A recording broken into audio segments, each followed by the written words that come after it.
সাধারণ সম্পাদক এম জহিরুল আলম, যুগ্ম সাধারণ সম্পাদক জসিম উদ্দিন, শিক্ষা বিষয়ক সম্পাদক মাহবুবুর রহমান সেলিম, চট্টগ্রাম আঞ্চলিক সভাপতি আতিকুল্লাহ বাহার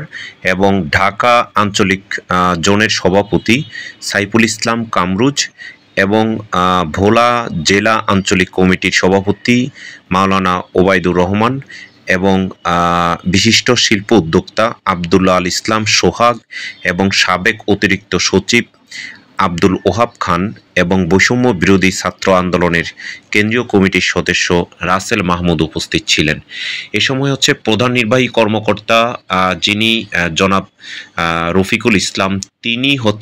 ভোলা বরিশাল সেতু বাস্তবায়ন নিয়ে বিশেষ আশ্বাস প্রদান করেন যে অন্তর্বর্তীকালীন সরকার যেই কথা দিয়েছেন সেই কথা অনুযায়ী জানুয়ারির মাসের 2026 সালেই এই ভোলা বরিশাল সেতু বাস্তবায়নের কার্যকারিতা শুরু হবে। তারা অতি শীঘ্রই জাপানে চিঠি লিখবেন ভোলা বরিশাল সেতুর কার্যক্রম শুরু করার জন্য জাপান সরকারের কাছে, এবং এছাড়া যাতে বাংলাদেশ সরকার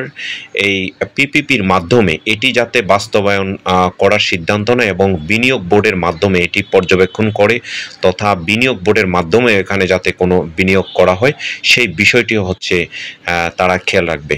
তো আপনারা যারা আমাদের এই ভিডিও দেখেন এবং আমার ভোলাট্যুর24.com এর সাথে রয়েছেন, সবাই লাইক শেয়ার কমেন্টস করবেন, ইউটিউবে সাবস্ক্রাইব করবেন। ধন্যবাদ।